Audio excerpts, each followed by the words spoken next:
Secretary রয়েছে তারা blood ব্যাংকের জন্য পাশে আসছেন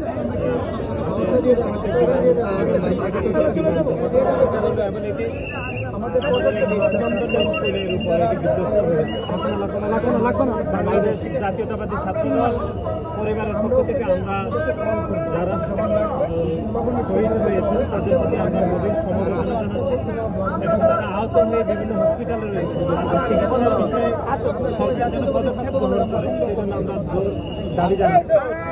আর আরেকটা বিষয় হচ্ছে আমাদের কেন্দ্রীয় কমিটি যারা ডাক্তাররা রয়েছে তাদের সমন্বয়ে আমরা মেডিকেল টিম গঠন করেছি এবং অ্যাম্বুলেন্সের সহযোগিতা আমরা দিয়েছি।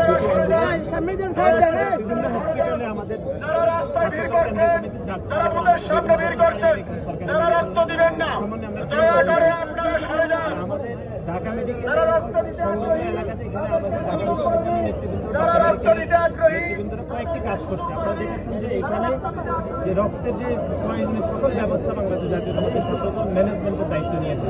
ইতিমধ্যে এখন আজকে আসলে রক্তের প্রয়োজন হয়, তারপরে আমরা প্রায় 700 জন আমাদের এখানে আমাদের এই বুথে রক্ত দিতে তারা ইচ্ছা 1000 ইচ্ছা প্রকাশ করতে প্রত্যেকের নাম তারপরে হচ্ছে আমরা মোবাইল নাম্বার লিখে রেখেছি, এটা আগামীকাল থেকে হয়তো লাগবে।